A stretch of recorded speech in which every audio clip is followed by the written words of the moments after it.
like that. There's just so much stuff evolving. And today we're Never going to talk mind. a little Hold bit on. about that. My bad. Now we're live. No sound? Okay, now we're live. Hi, everybody. I think we're live now. Hey, everybody. Sorry about that. We had a false start. It's me. It's Olivio. We're here to do ComfyUI stuff. This is creative exploration with Purz, and I'm going to let Olivio introduce himself. And let's make sure we're live, though, before, Yes. Before, And we have sound also. Yeah. But it's the same with me. Like, I have done so many streams, but every time when I start, I have to check everything during the live stream because it's just not. I always think forget we are about live.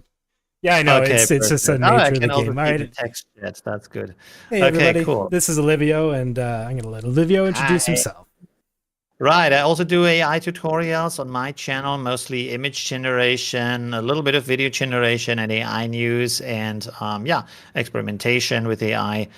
So yeah, it's all very interesting. It's a lot of it's amazing how fast the space is evolving inside of the community, but also inside of the industry. And today we're just talking about like what's happening. I'm showing you some of my experiments.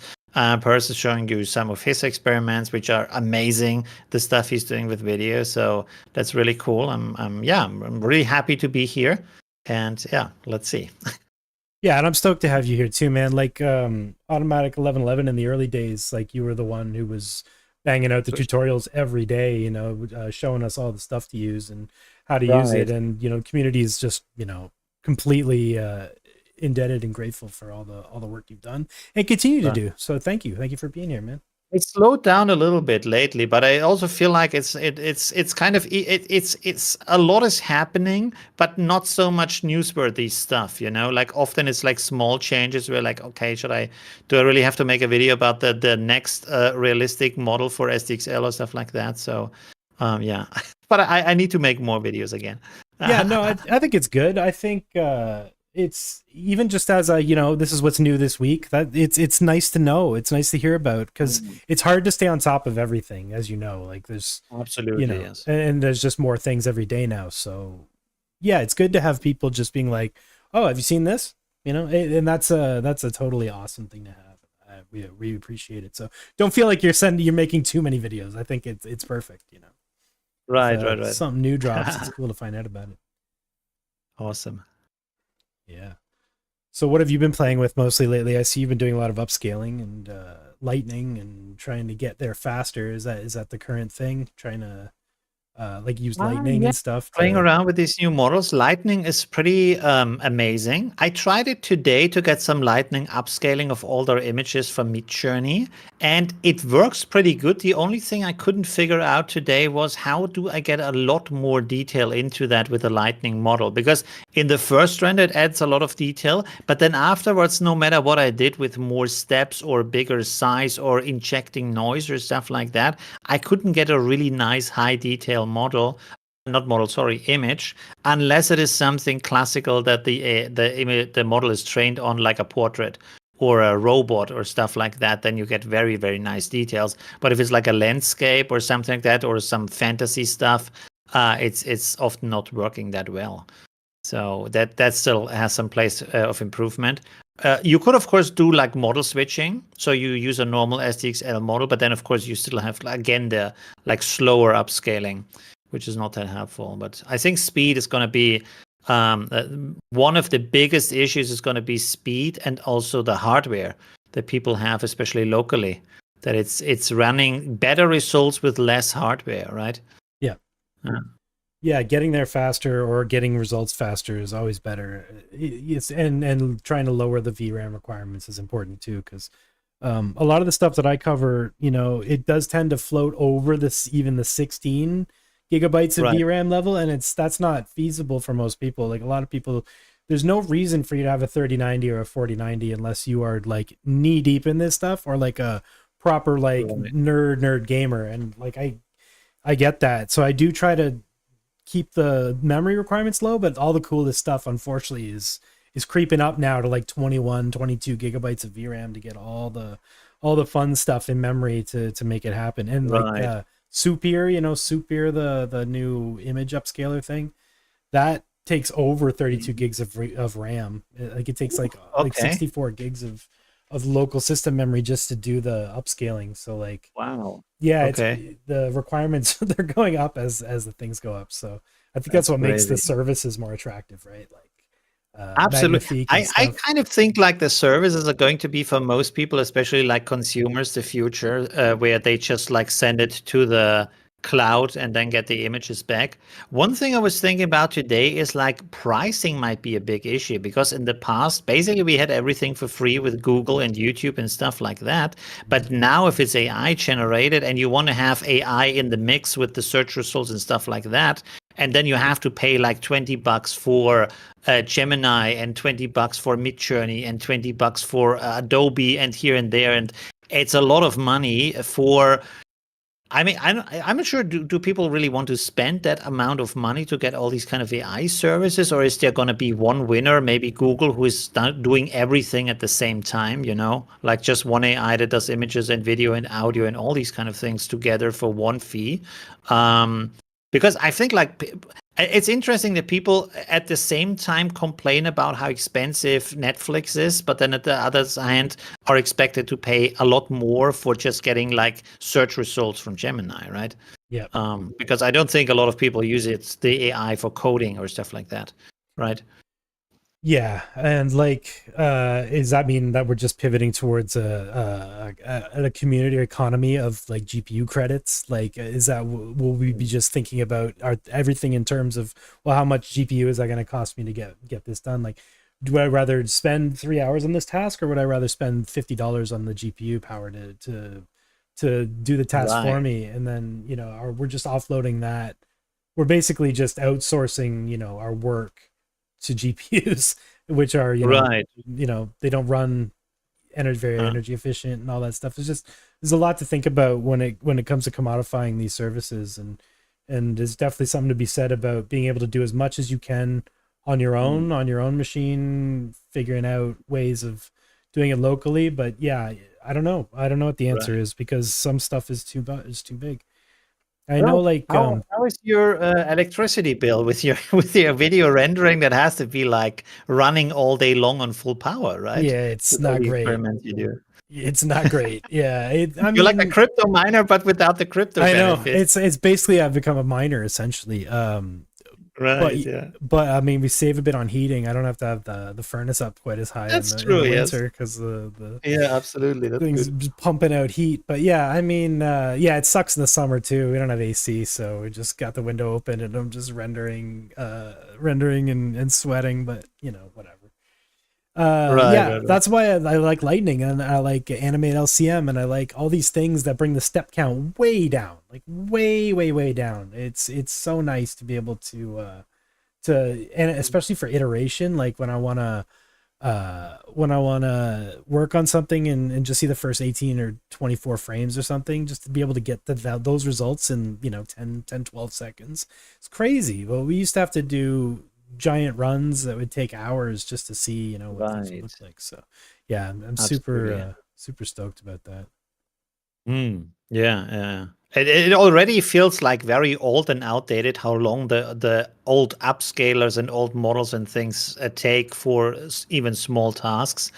Yeah. Even though they create really good quality, but like with the upscaling, but it's just like it takes forever because there's so many tiles, all right? And then you have these kind of lightning models, and they're like chick, and it's done. Yep. Yeah, it's great. I like watching the little progress bar go really fast. Feels good. Absolutely, yeah.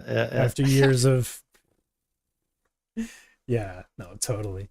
So yeah, let's have a look at the workflow you were just showing me. I'm Okay, one the second. Let me stuff. put that Yeah. over here. I'll Okay, slide the thing over to your display there, and what are yeah. we starting with? Should I share? Like, let's start with this one. That Yeah, might that be one was really interesting. cool. Right. So this is the version which doesn't have the randomization. It's a little bit simpler from the setup. Let's show the techie stuff first. So basically up here I put just a normal text prompt, and then here I have this kind of string function where I can put the start and the end of the prompt, so I don't have to write it every single time. And it's a little bit cleaner up here to just like change the text of the prompt without having all these kind of masterpiece, blah, blah, blah, background, this and that. And then down here, I love image to image. I feel like it's super powerful and it's very much underused. So here I just drew a very basic shape of an avatar that the AI can use as this is what I want to have as the outside shape of the body. This is what is that basically the placeholder. That's clever. I've never seen anyone use a mask in the image to image before. Like as a mask. It's not even a mask, it's just an image. But like even the idea of it as like that's really neat. I've never thought of doing that. That's really cool. Sorry, not to interrupt. And then to support this a little bit, I also have down here the open pose, just to give it a little bit more, so it's not the person from the background or stuff like that, because that sometimes happens because there's no eyes here or anything, right? And then the trick that I'm doing here is I'm using face detailer, but in the face detailer, I'm changing the prompt down here. So that I say angry, or I say smiling, or I say crying. And the thing here is, because it's face detailer, it's supposed to make the face look nicer. I get the same face, but with a different expression, right? So it's not changing the face. I have a good level of consistency, but I get a different face expression, which is a nice, basically abuse of the face detailer, right? So when I render here the next image, it's always going through these 4 steps. Is it doing something? Ah, yeah, there we go. It's doing something. Yeah, there we have it. 1 second. Whoops. And then she's angry. And then she is happy. And then she is crying. The crying is very extreme, but probably could be improved. I don't know. But it's really cool to see the facial expressions on the output. Right. Like that. And it still looks like her, right? That's a nice thing. So you can use this for a video game, and you can have like endless amounts of characters for your game with these kind of different expressions, right? And then I made a different workflow here, and it's basically the same setup. The only thing I do different here is I have here this random prompt with every line is a different option, basically. So here we have different haircuts. And here we have different shirt styles, right? And then we have here a string number from 0 to 19, so in total 20 choices, and it's taking one of these and then mixing it together again here for this kind of string function. And we could also extend this if we want to. So you can see here's one string coming as young Thai woman wearing a, and we can, for example, copy this over here. Let's do this real quick. Let's copy that over here. So this is going in here, and then this is, let me think about where would that go. This is going 1 second. This is going here. This is going here at the end. So this, oh yeah, this is going at the start. Yes. Right. Okay, cool. So now that we have that, 1 second. Let me connect this to here. So we changed this to wearing a. Okay, and now I can have more of those. So let me copy this over. Copy that, put that here.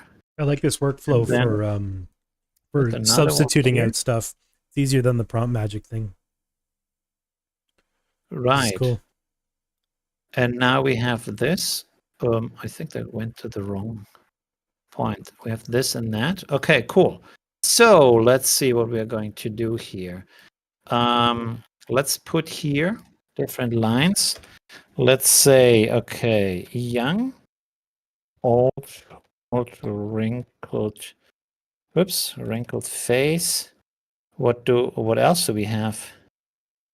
Let's say 30 years old. Okay, and then here we could maybe have woman, man. Oh, we can't have like an old girl. That's kind of not working. Old girl, yeah. Young okay, maybe we boy. change this a little bit so we make it a little bit easier. Young boy. Okay, 1 second. Young girl. Then we have old and old. Woman and then man. And then we have here woman. Let's copy this over. And we have man. And then make this here also woman and man again. Okay, man. So now we put over here, what can we put? Asian, Thai, French, Black African. What else could we do? Oh yeah, Indian. Okay, cool. Let's leave it like that, maybe. So let's see, how many options do we have here? 1, 2, 3, 4, 5, 6, 7, 8. Okay, so we have to put here 7. 0 to 7. And then here we have 1, 2, 3, 4, 5. Okay, so we have to put here 4. Because 0 is one. Just if anyone doesn't know why, that's because zero is one of the options. So you always go one less. So let's see if that works. We get here 30-year-old woman, Indian, wearing a. Okay, cool. Let's see what we get here. Ah, there we go. Okay, cool. Very nice, very nice. Okay, let's try this again. What do we get next? One of my favorite things about the way like Stable Diffusion interprets sad is that the brow is always like furrowed like crazy. It's always like it's just like squished together as hard as possible. Right, yeah. It's like, see, it's just like absolutely. Right, but it works. Yeah. I mean, the problem now is we don't have the right haircut for guys. So we have to find a logic on how to differentiate between male and female haircuts and stuff like that. But you can do nodes that are a Boolean with yes or no, and I think you can even do if or stuff like that with an input. So if the input is man, you only choose from the male haircuts. If it's woman, only from the woman haircuts. So you could technically do that. Oh wow, I don't know where this is coming from, but I mean now we have a lot of options. I kind of like wonder why most of them are still. Yeah, there we go. There we have a black guy. Good. Okay. Chat is asking if you're going to be sharing this workflow. That's amazing. That's pretty cool. Sorry, again? What did you say? Chat is asking if you're going to be sharing this workflow anywhere. That's a good question. I started. I have to admit, I started to put my workflows on my Patreon because YouTube ad money went so far down, and I don't want to do like paid videos. That I do a lot of stuff. I put a lot of my workflows on Patreon now, so it's probably going to be on there. Okay. So yeah, it'll probably yeah, and I mean, like you can. It's like I think the lowest is like $3 or something. You can download everything I have created so far for the $3, or like stay on as a supporter. So yeah, but this has a lot of potential. Like you can do a lot more stuff with that, of course. Yeah, like. I don't know, backgrounds and all kinds of other things, clothing styles, all kinds of things that you can put in the randomization here. So it's just like I love to come up with these kind of ideas, concepts of, I don't have the Patreon. Oh, there's the link for Patreon. There we go. No, now you're on the channel. No, sorry. Go back. Did I go back? First one. Yeah. There we go. Yes. Right. Right on. Yeah. And that's probably going to be blurred out. Oh, it's not blurred out. Oh, but it's locked. Okay. Interesting. In the but you chat can still see the thing. There we go. I don't know if I have that workflow on. Do I have that on? No, that's a different one. Okay. Anyways. Yeah, so that's the idea about using face detailer to change that with the emotions. And then also randomization for the clothing. And it would be cool to do this as a little like a video game or something where you have different characters and it's kind of changing. And I think you could send like a thing where you have like, let's say you go to the merchant and then it inputs and it selects a random configuration of what the merchant would be, but also give you specifics about how the merchant would look, or like a captain, a pirate or something like that. So it gives you a pirate, but with a different setup, right? So if you have these kind of randomized games, it always gives you different characters. Yeah. So there's a lot of potential for that. Yeah. You could also couple this with animate diff and do a quick little 24 frame animation of the person like coming to life. Yes. And then you'd have Yes. You one could of even do each like a sort face of and mouth animation when they speak. yeah, and lip sync them with lip sync Right. stuff. Right. That's Actually, crazy. if you did an animation, yeah, like a subtle animation that just looped every 24 frames, then you could lip sync it on top. Yeah, that'd be really cool. Interesting, yes. Or maybe you can also render just the images for the different how can I say letters, the different vowels you would speak, and then like animate it, like show that image to that thing that you say at the moment. So it doesn't have to render live. It just renders through the alphabet once or the mouth positions. And then it's just going by the sound wave or by the text file animating that. So it doesn't have to render it live, because that's going to be one of the biggest problems. Probably is going to be that AI can't render it live because it just takes too much of the GPU. Yeah. If you would make the video. But these steps and then turning it into an animation by just playing that back, that could be good. Like for example, a lip sync control net, works, right? like a lip sync control net. Yes, right. That would be super cool. Interesting. Yeah. I wish I had more skill in that area, but I think you can easily do that with Adobe Animate if you create just like different mouth movements and then link it to this is how I create the ending of my YouTube video. One second, let me see here real quick. This kind of thing here. 1 second. Oh, this end thing here is just done with You're still here. So this is the end screen. There's other stuff you can watch like this. Oh, right on, yeah. It's really cool. And yeah, I hope that's the free version of Adobe Animate, and this is live. You have your webcam on, it records your voice, and it just does this live. So I could do this basically as a character, a live stream character or stuff like that. So that's pretty amazing with the mouth movement and everything. Yeah, that's pretty crazy. Of course, like the pointing with the hand and the eye, the hearts and the eye, that is something you do afterwards by setting key points. But the mouth movement is live, so that's pretty amazing. Right. Okay. Should I show you another workflow? Or? Yeah, hit it up. Okay, I don't want to go too fast. No, not at all. Oh, we got lots to talk about. Okay, good. No worries. What do we have here? Oh, this is another one where first I experimented with IPA, but the problem is with IPA, it takes the character and the style. I didn't want to have that. I only wanted to have the style. So what this does is, again, image to image, which, again, I feel like it's super underrated. So I have here a cute character that I created with Midjourney, and I want to create similar characters like that. So I use that as the image input here with a very high denoise, surprisingly high denoise of 0.82, and then just a 1.5 model.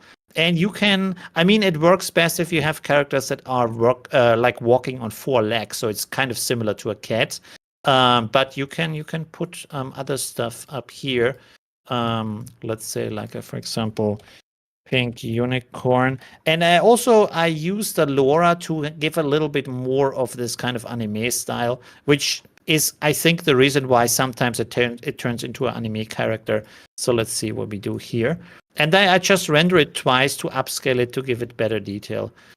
Not sure if this is 100% needed in that case, but is there anything else happening? No. Let's see. Huh? Oh, okay, of course. Of course, we got the anime character. The live AI generation without anime girls. Right. Let's render this one more time. There we go. I mean, the style is kind of similar, I would say. So it's pretty good.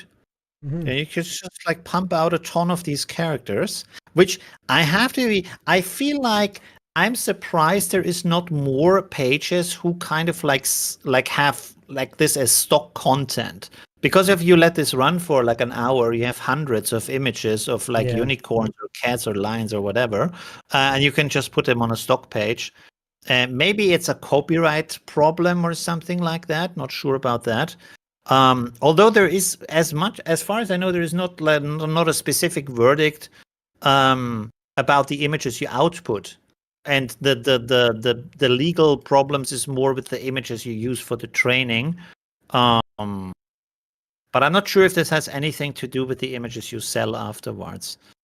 I just know like a lot of like big studios, they don't want to touch the AI stuff at the moment officially, like they do it in the background without talking about it. But because they are worried they might get sued in the future if there might be a verdict over that.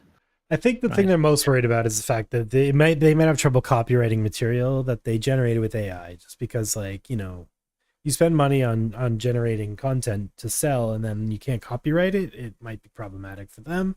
So it makes sense why they're hesitant, to adopt it publicly. But yeah, I know what you mean. I've personally even had people reach out about pipelines and stuff, and it's like, although but they're not talking about it, but they're definitely using it a little bit. Yeah. I feel like this kind of ruling that was about not being able to copyright it was just about images that are purely created by AI. If you just put a text prompt and then the AI gives a random image, which makes a little bit of sense, maybe. But I think if you adjust the image and edit it afterwards a lot, then you change the image enough that it should be able to be copyrighted because there was human interaction with the image itself, right? They're not going to, Disney is not going to just like let the AI create the complete image. One problem here, by the way, is that if it, as you can see here, because the cat has hair, the output animals also often have hair. So this also is more like a concept workflow rather than something that is finished, like an experiment. And yeah, of course, So what if you blurred the image just a little bit on the way into the VAE encoder? Because that would give you a denoise, like a hand denoiser, basically just the image blur or whatever. Yeah, filter just will work. It might be enough to just get rid of the fine detail. That could be a good point. Yes, let me have a preview here. I love this kind of like that you can experiment so easily with ComfyUI. Just put stuff anywhere you want in the workflow. Yeah. And then also this probing with the preview, I find that really useful at any kind of step. Because with automatic 1111 and stuff, you don't know what the AI is doing. Yeah. Not sure if that helped too much. Maybe it's blurred a little bit more. Yeah, try like 10 or something. Let's see what this is doing. Maybe we don't have to actually upscale it. At least not for the live stream, so it goes a little bit faster. Let's see. Well, it's still a hairy still fuzzy. Pig. Yeah, it's still fuzzy. Yeah. Oh, Miss Piggy, there we go. Yeah, but that also looks good, so we probably don't have to upscale it. I can just like turn that off. Yeah, although it looks better, it has more style. But yeah, it's yeah. Probably the more blur you have, the farther away from it it'll be. Let's turn this off here 1 second. Bypass. We don't need that. Okay, cool. I can delete that again. All right, so that didn't work, but we can of course always put like a different animal with a, let's say horse, for example. Horse. Fuzzy horse. All right. There we go. Boom. Oh no, that's a unicorn again. Well, it's not a unicorn, but okay. But it's interesting that the blurring doesn't have the image quality still is nice. It doesn't have any kind of bad effect on it. Probably because also the what I want to say, the thing is very high. The denoise is very high. Yeah, like you could probably even set the Gaussian blur to like 10 or 15 and it'll still give you a clean result. It'll just be different than the source because it's blurry. The input's blurry. But it's almost like instead of filling in latent noise with noise, you're filling it with the image, but the image, like, that's basically how a denoiser works. You're just doing it on the front end. Right. Because the denoiser just adds blur to your input image. Right. Oh, that's it? Pretty much. Isn't the denoise how? Oh, It's just how much noise it adds to the. Because if you have your denoiser at 0, it just spits out the original image, right? Because it's just putting the whole thing through the VAE decoder with no noise addition. But when you start increasing the denoise, it blurs that and adds noise, and then that's why it gets crazier and crazier as you crank the denoise. The denoise of 1 can sometimes be completely different than the input. really? It's, basically just But is it blur or is it added noise? I think it's blending noise. You have an blended, image blend between the image and noise. Yeah. But in this case, right, it's not doing a Gaussian blur of the image. No, but you can think of it that way because like latent space isn't RGB, it's different. It's like, latent noise is kind of like blurring because it's just going in all the latent directions we can't understand. Okay, interesting. Okay, cool. Good. So that's the workflow for the cute animals. That's there's not too much to talk about that because it's just like image to image rendering. No, it's cool, and I think simple workflows are underrated. I think it's also good to just walk through, how simple workflows work sometimes, because not everybody's doing these, 500 node masterpieces. Right. It was interesting when I was a judge on the Open Art workflow competition, how many people do like crazy complex stuff, and you're like, dude, you need like 10 nodes for that and not like 50. But they do tons and tons and tons of stuff, and often for no like specific reason. You would get the same output without all that extra work. Yeah, I know. Kind of strange.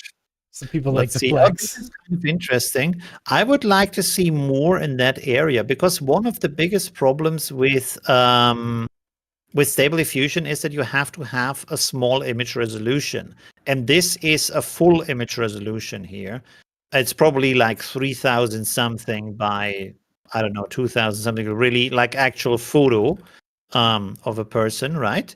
And you can't do that with Stable Diffusion because it would take forever to render that I don't talk about upscaling, just the normal K-sampler, right? Yeah. Would take forever to render through a high resolution image.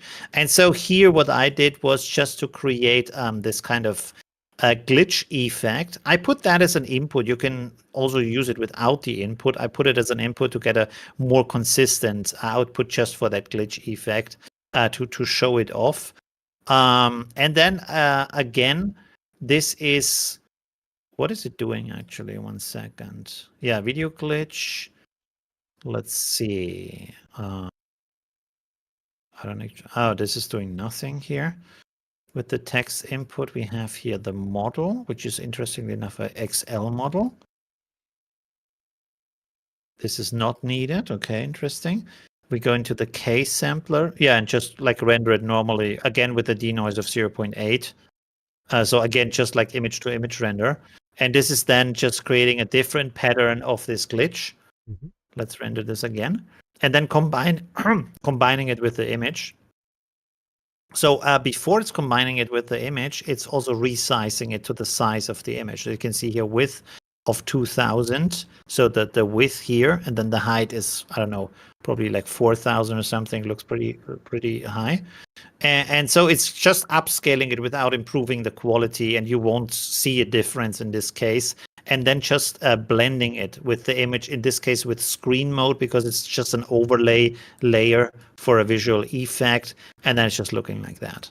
Yeah, that's cool. Interesting because you usually can't do editing of full images, full resolution photos with AI. So it would be interesting to do more experimentation in that area.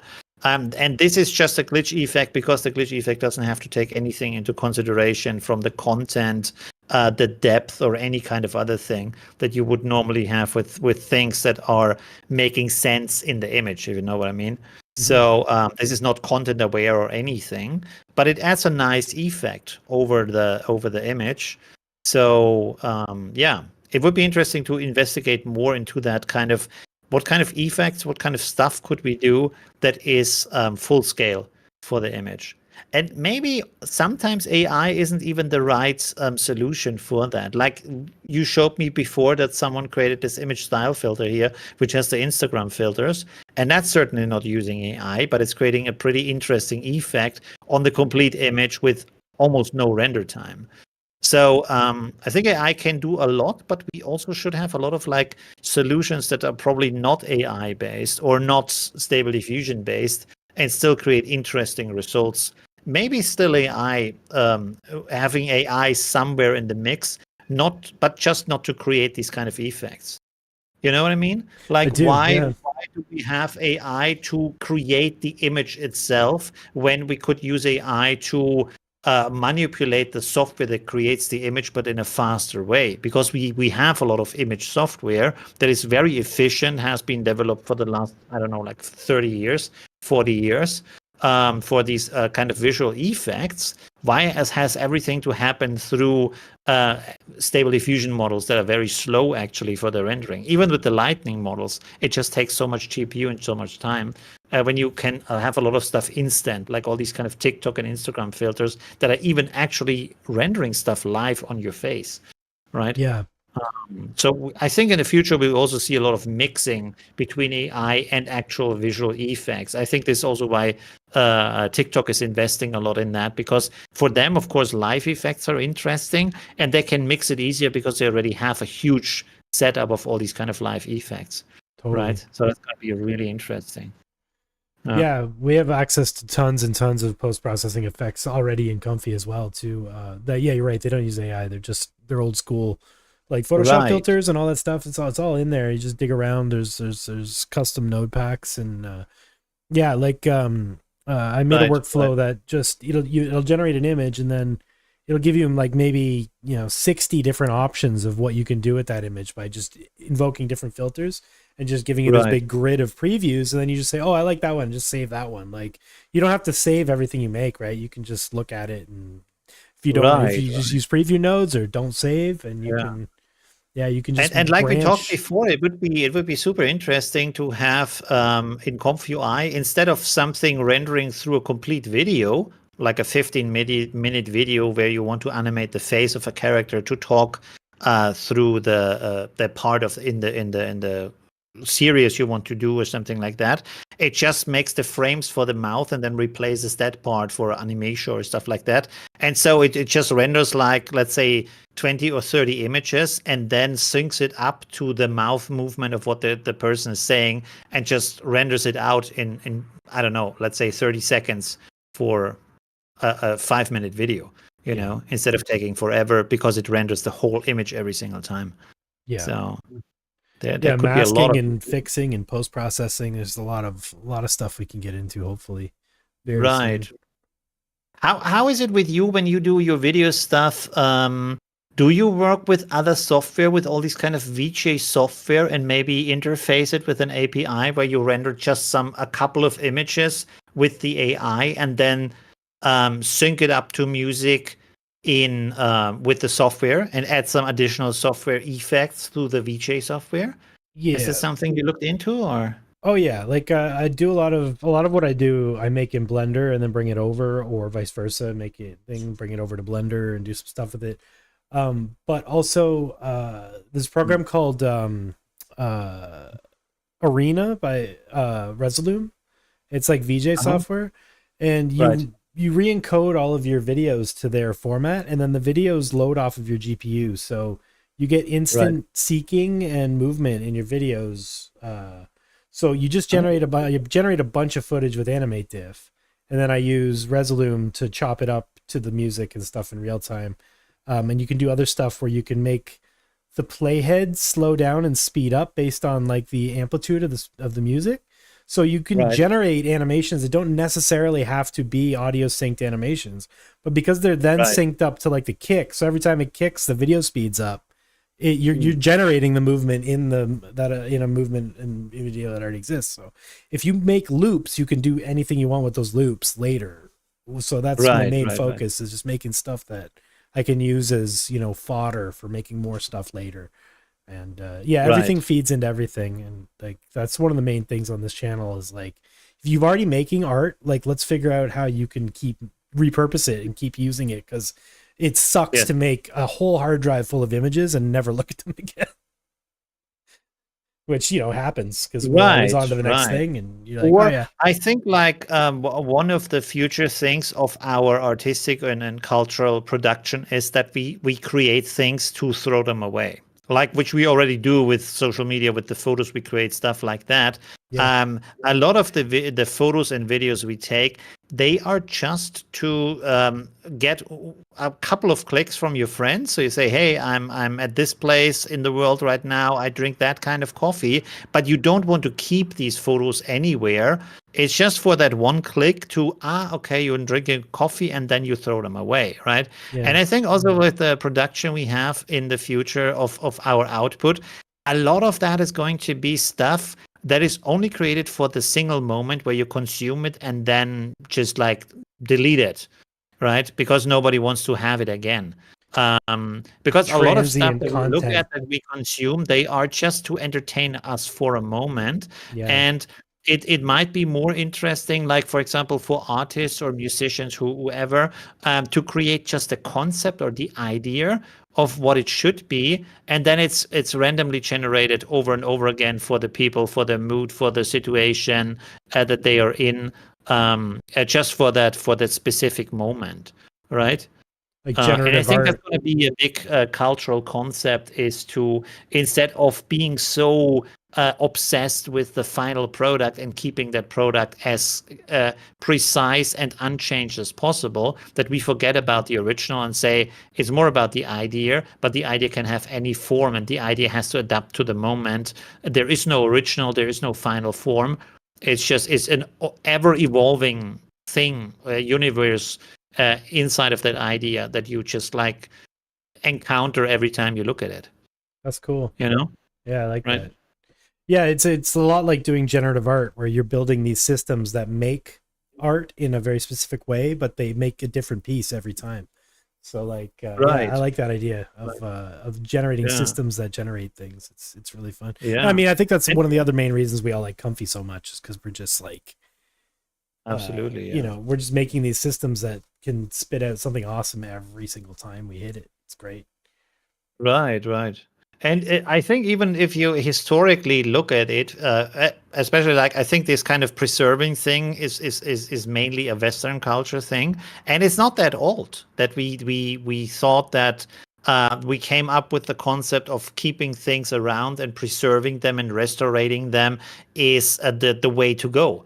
Because in the past, if you look at it, they just like tear down the stuff that they didn't like anymore. They just changed it, right? Mm-hmm. So even with like famous churches or stuff like that, they just said, we need some extra building on the side. Let's just build some stuff on the side and extend the church, or like just rebuild the castle. We tear down half of it because the king says, hey, I like a garden on the west side, so let's just tear down the stuff.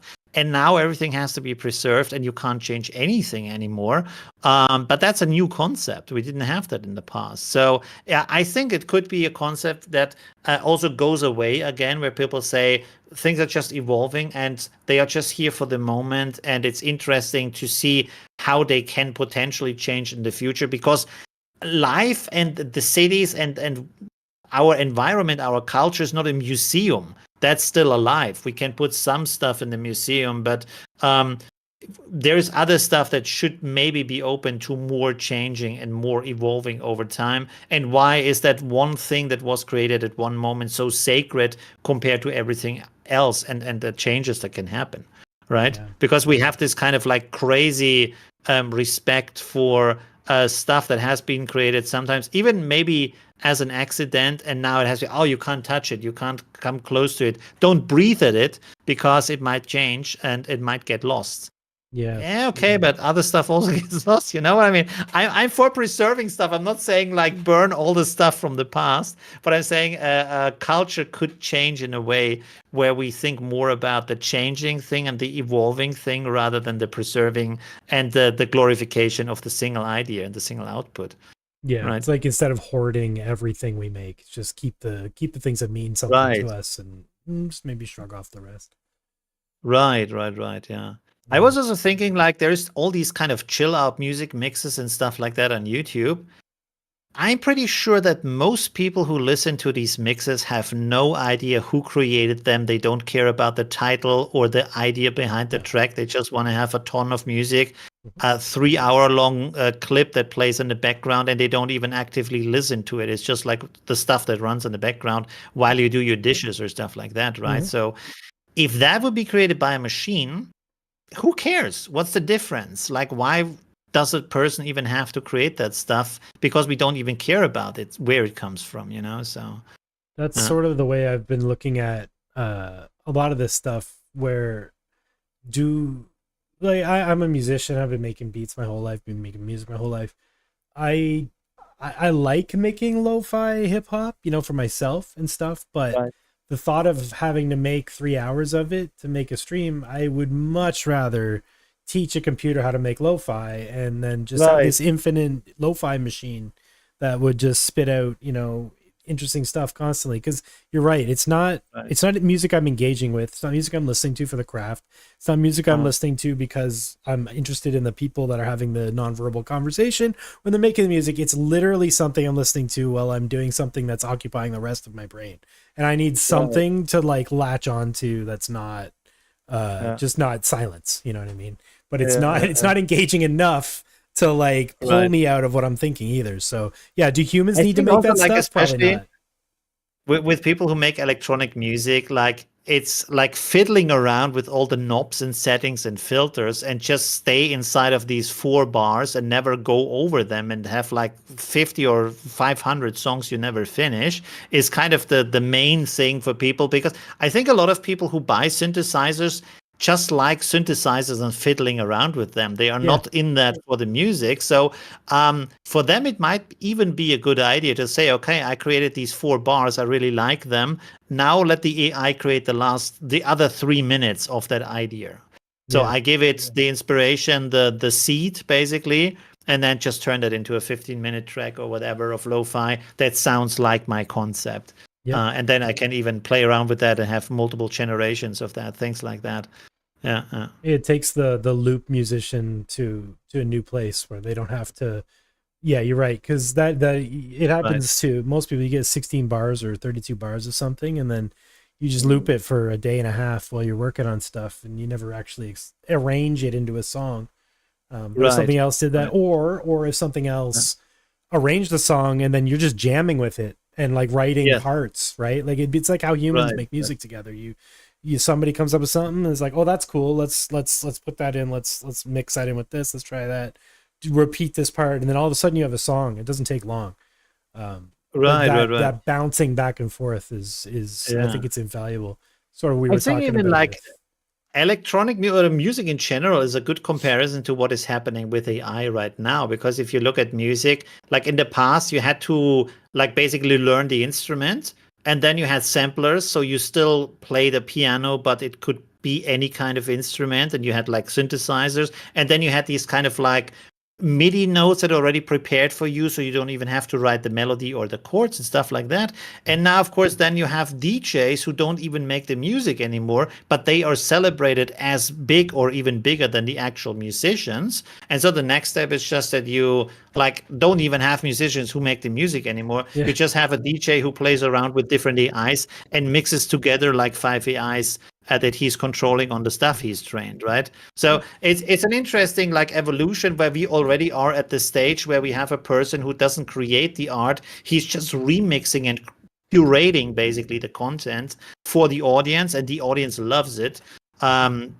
Even though the person is just replaying music from other people, but that's already an art form, right? So you can do the same thing with AI, where you say my art form is I'm remixing anime style from models of art styles I can't draw. I can do anything with it, but I can still do amazing AI stuff and create really cool images, right? Totally. So, like a contextual DJ.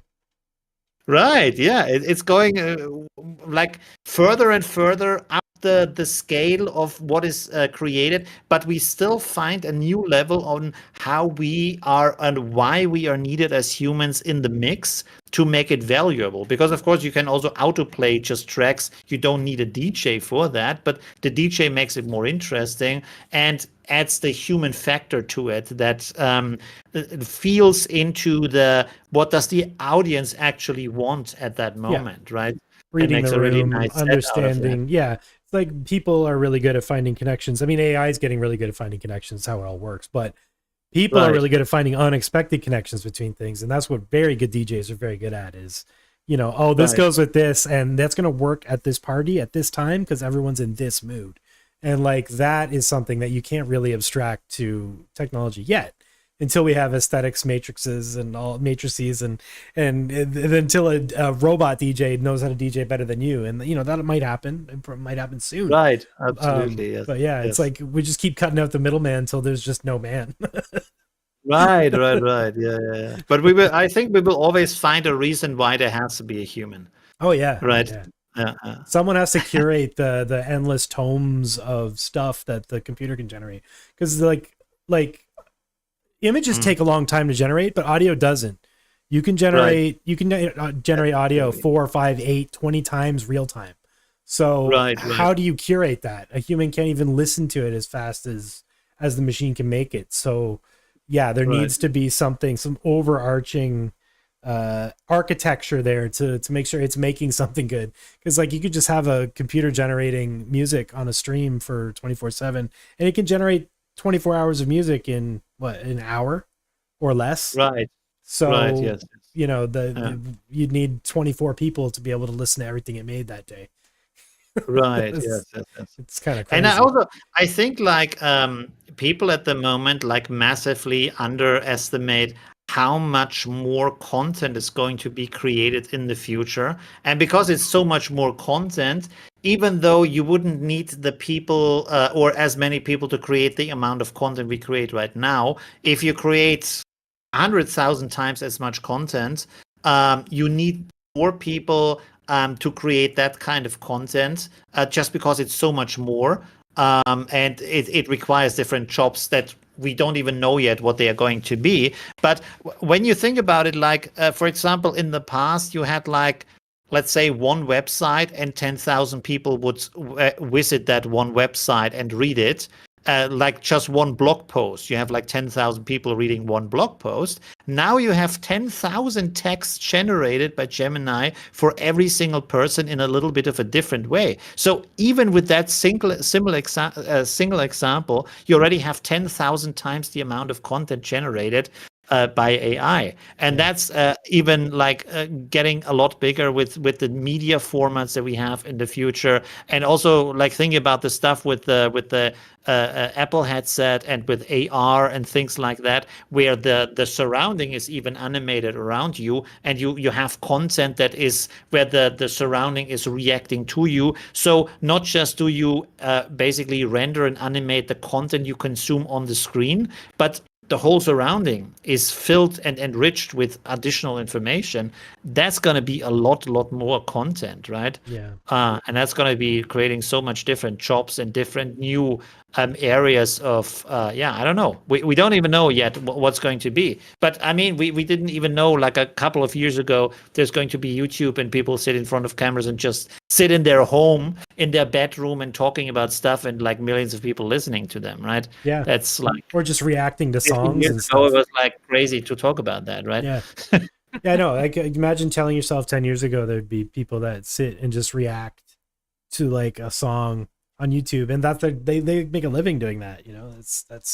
It's awesome, but it's crazy. Like I wouldn't believe you if you told me that 10 years ago, 15 years ago. Right.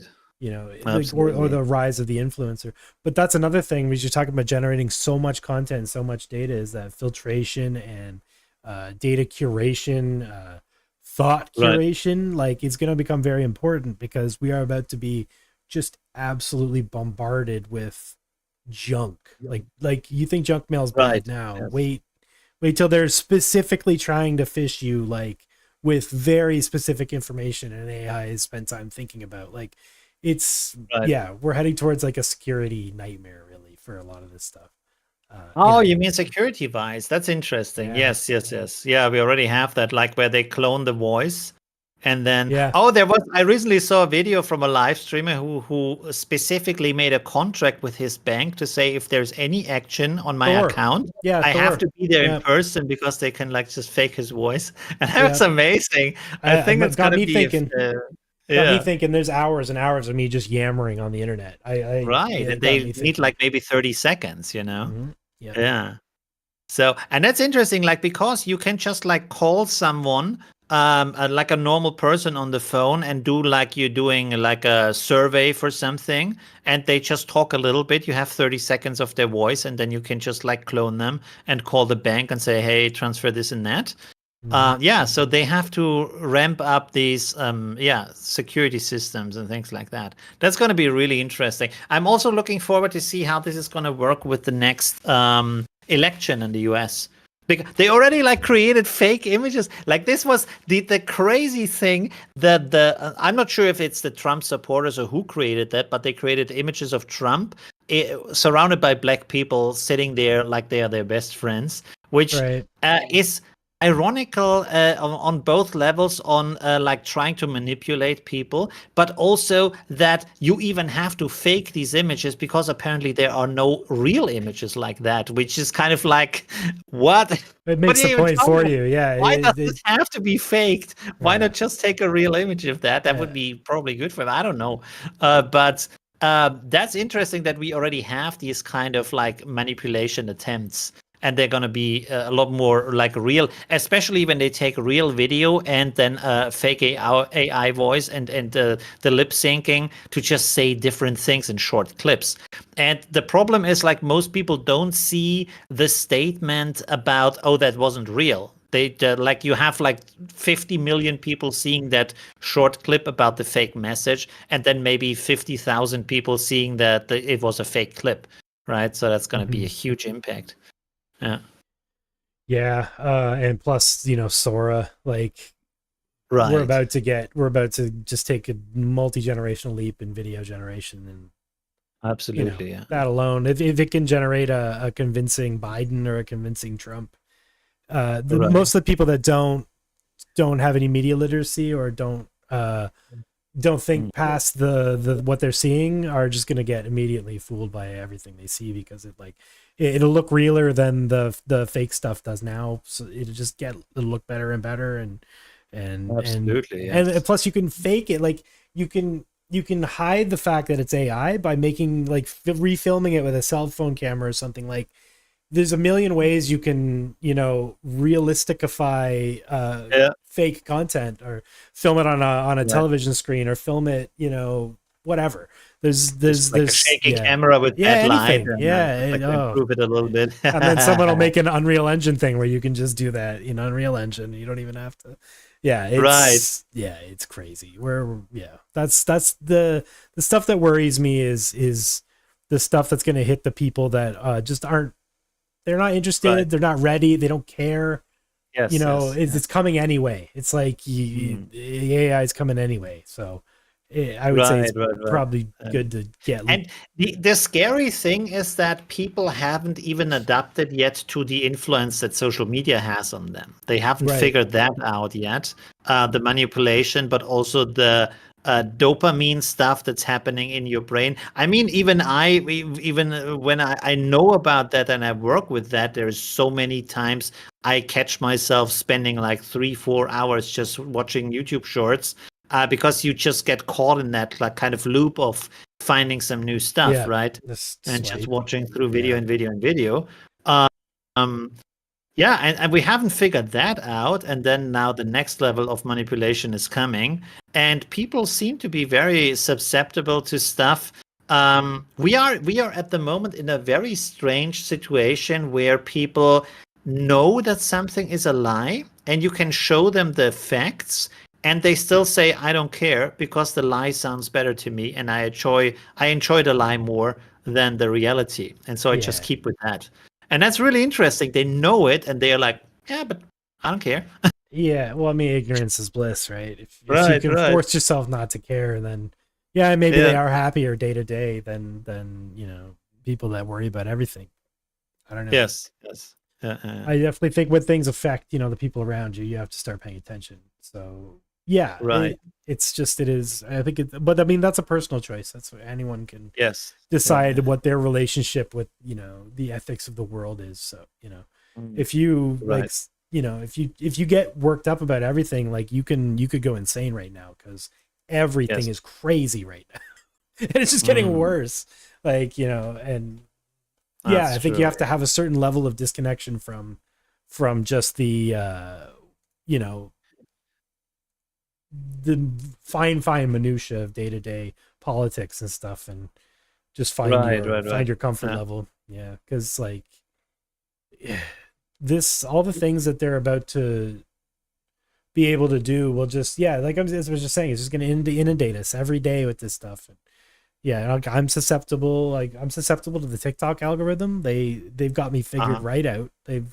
Think about how much better that's going to get when the AI can do it. I'm not even using TikTok anymore because that's like heroin for video. I'm just using YouTube Shorts, which is bad enough. But at least YouTube Shorts is mostly good content, while TikTok is like absolute garbage. At least for me, I get absolute, like, the stuff that I'm getting served is like the worst stuff. On YouTube, at least, like, let's say 60% is something that is somehow interesting.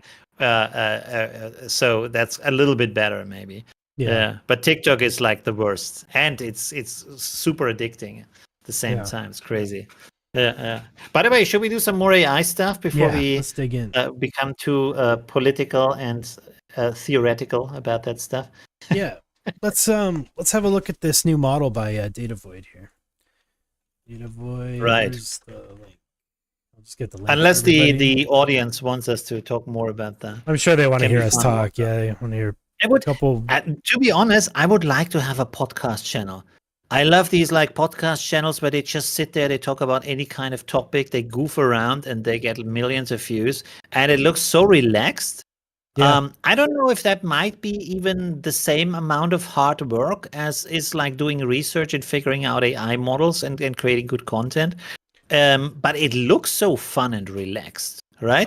I just think sitting there for 3 or 5 hours and laughing and making jokes, and I don't know. There's something nice about also not having to do it alone, right? Because like with YouTube and this stuff, it's like we're sitting here figuring this stuff out, and then we go make the video, we do the thing, whatever. Like I'm like, that's the highlight of my stuff is when I have guests like today, like exactly what you're talking about, because it's not just me pontificating about things. I get to bounce ideas off someone else, or they'll see something in the workflow that I wasn't seeing, or ask a question that I didn't miss. So I think there is something to be said about having that group dynamic of, absolutely, just being, not just being yourself, like showing everything on the internet.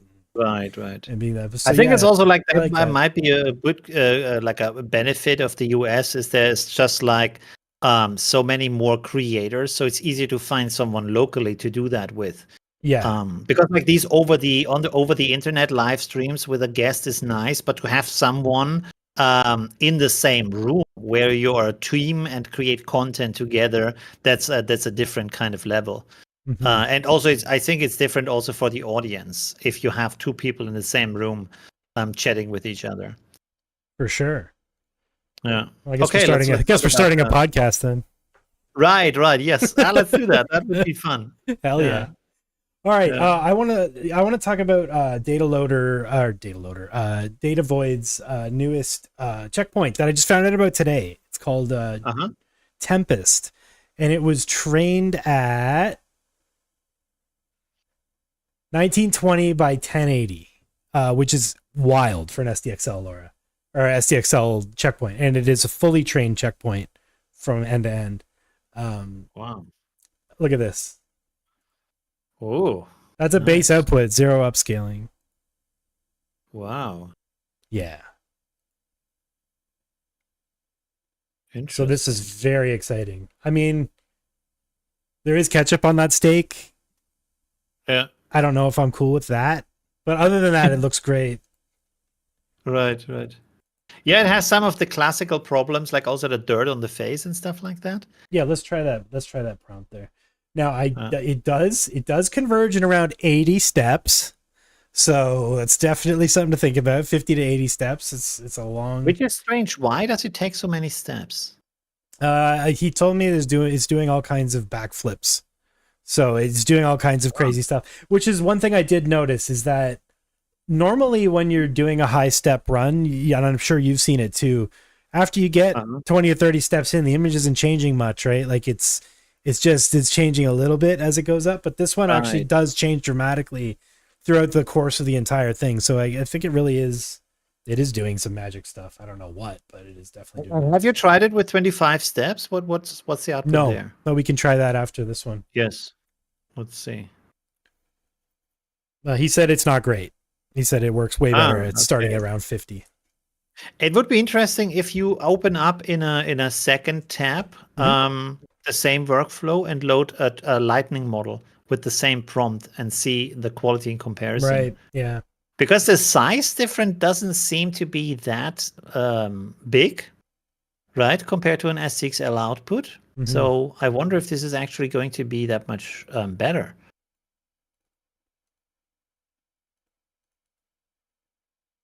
Lightning.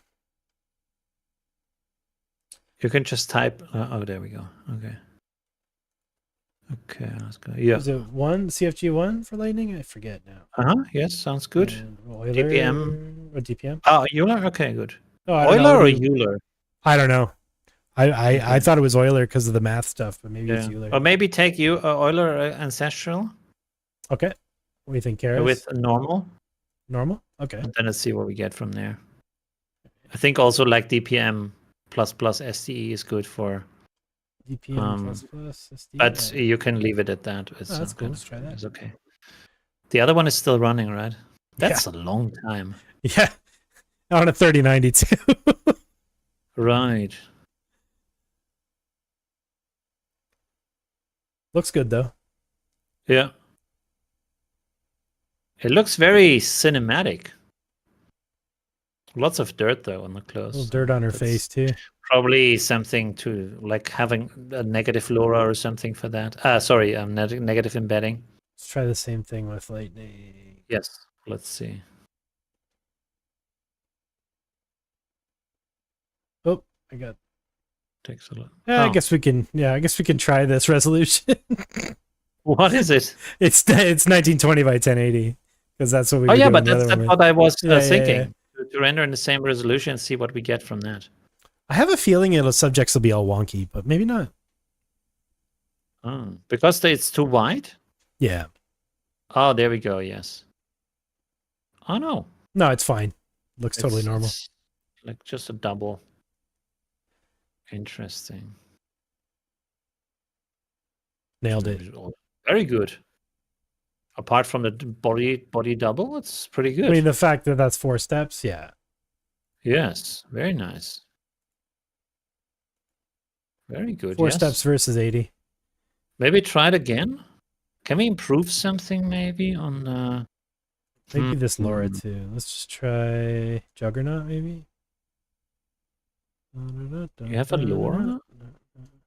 Oh, you don't need a LoRa anymore for the new models. Oh, really? Yeah. The new Lightning model, like Juggernaut and stuff, doesn't need the LoRa anymore. Sweet. Bye-bye. Oh, yeah, right. Let's see. Hey, Matisse. Hey, Norseman. Hey, AI Fuzz. Hey, Ahmet. Hey, Omli. Hey, Tristan. Hey, Craig. Holy cow. Hey, Jan. Hey, Nils. Double body. Kush. What's up, everybody? Glad to see you all. Surprisingly looks a lot worse. So that was with the LoRa. Now I've just removed the LoRa. Okay. On this one. So this one should be better, but I think we'll still get that subject nonsense. Right. Yeah. Hmm. Yeah, so it's definitely... Put in the prompt one girl solo. Maybe that helps. Oh, you mean like no? Yeah, I see what you mean. Not everything. Just at the beginning, like one girl solo. Let's see if that helps.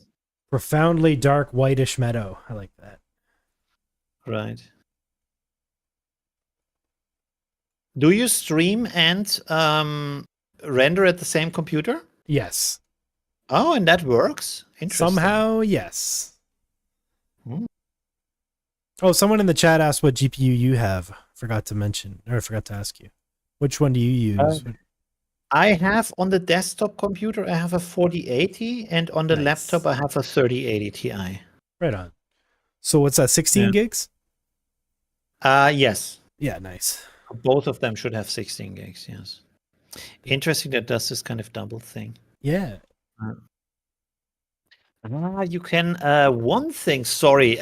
Let me get rid of the self-attention. We're going into the testing. One thing you can try is to not use the efficiency K-sampler because that often introduces problems. Just use a normal K-sampler. Which in this case, I don't think it does anything anyways. There we have just one character. Okay, cool. There we go. But the quality still got a is very double. low. Yeah, it's very bad. Very bad. Surprising. Is that yeah. that was a Juggernaut model or what? This one wasn't. I'm switching back to Juggernaut now. We'll see. Let me find my site here. I'm opening up a new tab. Might just be the size. Yes. Wait, I'm gonna start that too. Okay, simpler. There we go. Load model. If you want, I can create on my computer maybe because then it's rendering faster. If that makes sense. Yeah, either way, it's all good. Right. Yeah, this is very strange. Let's try a regular K-sampler. Yeah. If you want, you can share my screen and then I can try it here. 1 second. Attempt. I just where did I put the Discord? So you can send me the prompt for that. Oh, here.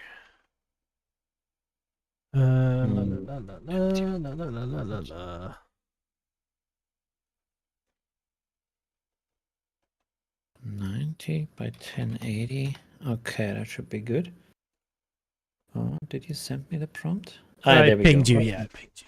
Channel there. Right. Okay, let's put that here. Switch over to your screen there. Ugly deformed. Let's put here 4 steps and then 1. And then let's try it with this one. Okay, we need an output. That would be good. Save image. So let's see. Trying to make yours more legible.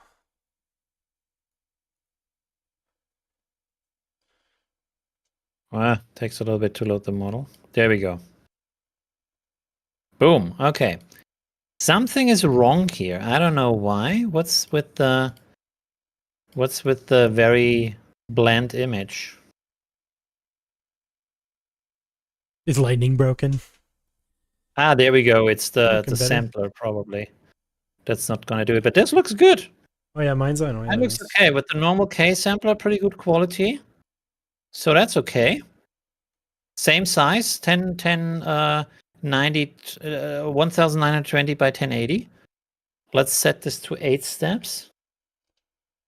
So we get there.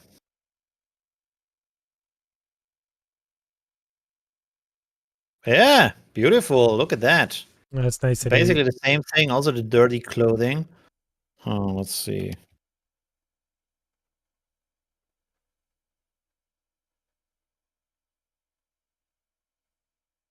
All right, let's try this again.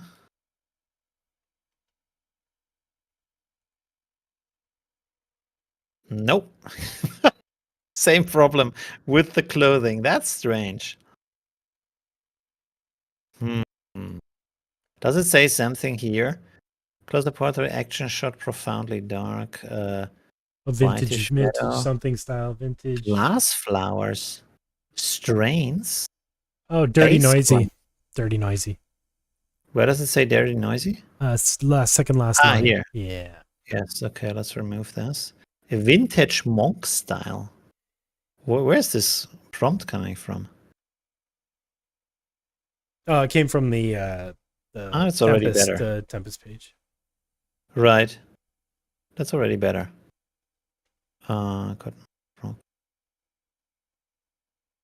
sci-fi vibe. Very detailed HD. Let's maybe remove that, or let's just remove the very detailed.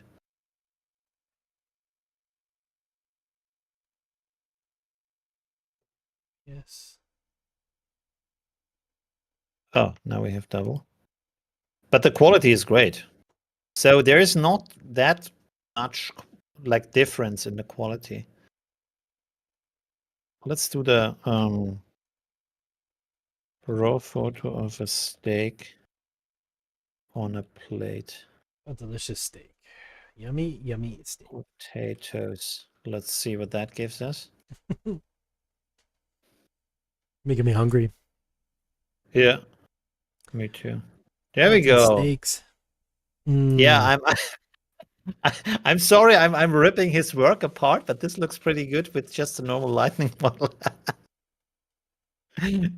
But that's often the problem, like people write me and say, hey, I trained this amazing model, and then they show it to me, it's basically the same thing as Juggernaut. And that's like, I wish people would take more time to train models on different artistic and photographic and cinematic styles instead of doing the same stuff over and over and over again. You know what I mean? Like everybody goes for the same realistic style as if there was just one way to use a camera ever.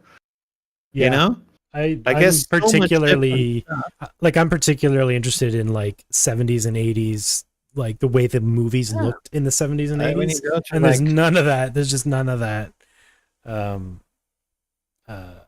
Yeah, unfortunately. Photo, like this kind of style. Why isn't there a model like trained that looks like more like this kind of stuff here, right? Or more specific, or different artists, or different kind of ways to take photos, like let's take, for example, La Chapelle, a famous photographer. This kind of like style he's doing, that's kind of a photography. I don't think you can create something easily like that with Stable Diffusion because it's just so strange. But there's also nobody training models on this kind of style, right? Yeah. And that would be interesting, like to just like a different ways camera is used, right? Famous photographers. I just dropped an SDXL LoRa in the streaming tree thing there. It's a Polaroid LoRa. Polaroid LoRa for SDXL. Oh yeah. Oh, okay. Cool. Yes. Right. Really there's neat. LoRas for that. Right. Yes. So that's pretty cool. Yeah. It would be nice to have more of that, right? Definitely. Also the cinematic styles and things like that. Yeah, I like the old VHS box one. I don't know if you've seen that one, but it makes like old VHS boxes out of your images. It's awesome. Right. Let's see. Vintage VHS styles.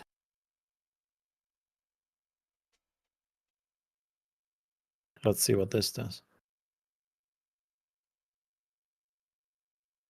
That would be amazing if it looks like a vintage VHS now. A little bit vintage, but not VHS style.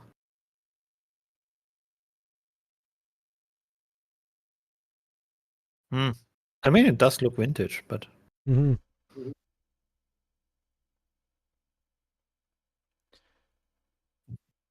Okay. Anyways. Yeah, Matisse says maybe taking all the frames from a stylized movie and making a LoRa out of those might be the way to go. Right. But yeah, maybe just single frames, get like 150 frame, like really well stylized shots in the same vibe. Just make a David Cronenberg or John Carpenter LoRa. Yes, that would be nice. Because like these classic movies, or like overall, like if real artists create images, they have so much interesting expressiveness, the way they work with the composition and the light and the colors and everything. Is very like just very interesting. And also like this is the the language they are using is the image itself and not the stuff that's happening on the screen, which is also important. But the image itself, all the things that come together are their language. And that's kind of like, I think, a little bit overlooked when creating a lot of the content right now, because it doesn't have this kind of quality of specific colors or specific compositions or specific light situations in there. With a big variation, it's often almost the same stuff, and often not really paying attention to specific colors or a nice mix or how colors work together, Or like you'll notice, like in every portrait like that, it looks like the person is in a photo studio, and then they're standing in front of a background. Like people almost never look like they're in the scene that they're in, which is a major problem with AI. Is once you understand lighting and composition and photography and things like that, like it's hard to look at AI stuff and be like, you can tell, you can just tell, like, oh, that looks, or it looks green screened, or it looks like generated, because normally you would try to match the lighting to the scene so that the person looks like they're in the place that you're shooting them, but AI doesn't even bother with that. It's just sort of like right. But sometimes it does. Sometimes it nails it. Sorry? Yeah, every frame of painting. Yeah, that's great. Yeah, that if someone is interested in that, from the people who are watching right now, he's analyzing and talking about film, why it's done in a certain way, why it's good, and there's so much to learn about all of that. It's really interesting, and it gives you a much better understanding of how film actually works, or why film is good in a certain way. Because I think also right now, especially with Netflix and all that stuff, is good content, but it's also a huge stream of stuff that is entertaining, but at the same time it's visual fast food. And it's kind of good to we lose a little bit the ability to differentiate between actually good content and content that's just good enough to fill you up, and make you happy, like the fast food kind of style of content. Compared to actually good movie, and like to figure out, oh, this is good because of these and these and these things that the director is doing about that. And these kind of channels, like Every Frame a Painting, really helps with that. Yeah, and it's funny because like even I find myself at times rejecting the deeper thing that I maybe should watch for the dumb thing that isn't gonna make me think too hard. Which is not something I used to do when I was younger, but it's something that, and it's probably, you're right, it's probably the proliferation of fast food content, but I've got a taste for it now. Yeah. It's actually bad. It's addictive. That's actually interesting, because it is actually content strategy. So there is a reason why a lot of stuff, both on YouTube and on like Netflix and Disney Plus and stuff like that, is not good content. It's like very shallow garbage content. The strategy behind that is, if you have a really good movie and you come home from work and you don't have the energy, you put the movie on the watch list and say, I will watch that when I have time. Yeah. And then instead you watch something that is garbage, because you want something where you can fall asleep to, or you don't even have to look at the screen. So, for example, you will realize with a lot of shows, you can consume the complete show audio only, because what's happening on the screen is not actually helping in any way. So you can do your dishes in the background. I feel like, for example, like Big Bang Theory was a show like that, where it's visually nicely done, but you don't really have to see what's going on the screen. If you just hear the jokes, it's good enough. So if you do other stuff on the side, you can watch the complete show and not miss anything at the same time. And that's by design, that it's shallow content. You don't have to look at it. It doesn't matter if you miss 5 or 10 minutes because you went to the loo, or you messaged on your phone, stuff like that, and it still works, and you can still talk to your friends. Because then you're more likely to watch it, and you're also more likely to binge watch it, because it doesn't take away power from attention. It gives you power in the form of entertainment. So they create bad content because it's more likely to create people who watch it, right? Yeah. And that's really interesting, right? It's also interesting for YouTube. I think you also maybe have figured out for your channel, the deeper you go with the content, the less people are interested in it because it's more specific, but also it takes more understanding. And when you do something shallow, more people can watch it because it's broader, right? So sometimes it's kind of like where you think, should I create shit content just to get more attention? You know, it might be a good strategy. And then there's, of course, also like attention baiting and hate baiting and stuff like that you can do, and clickbaiting and all these kind of things to get more engagement and interaction and stuff like that. There's a lot of different strategies of things you can do. Like, for example, there's all this, again, I don't remember the name of the YouTubers, but where he said he pronounced something wrong in his video, and like 10,000 people commented he pronounced it wrong, and so he just pronounced it wrong in the other videos too, because he just gets a lot of engagement from that. You know, just by being stupid on purpose. But you know, like there's a difference between dumb content and fast content, and like I think it's possible to make fast content that draws people into your long form content. I like especially almost everything I do is long form. I don't even make shorts because like I can't even get a concept out in 1 minute most of the time for a lot of the comfy stuff. And also, I don't know if you've ever tried to make small portrait comfy videos, but it's horrible because you can't see anything when you zoom in, like on comfy. What do you mean, like, portrait? You know, like videos for YouTube shorts that are tall. Oh, okay. Like it's extremely hard for me to show a comfy workflow with the portrait phone sort of viewport because you only have like 30 or 60 seconds anyway. So you just show the result and you say something snappy and then say, I watched the full video.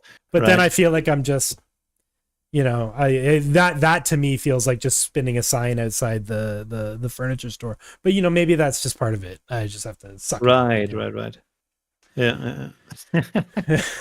I feel like also Twitter is a good test ground for that, to see what does work, what does not work.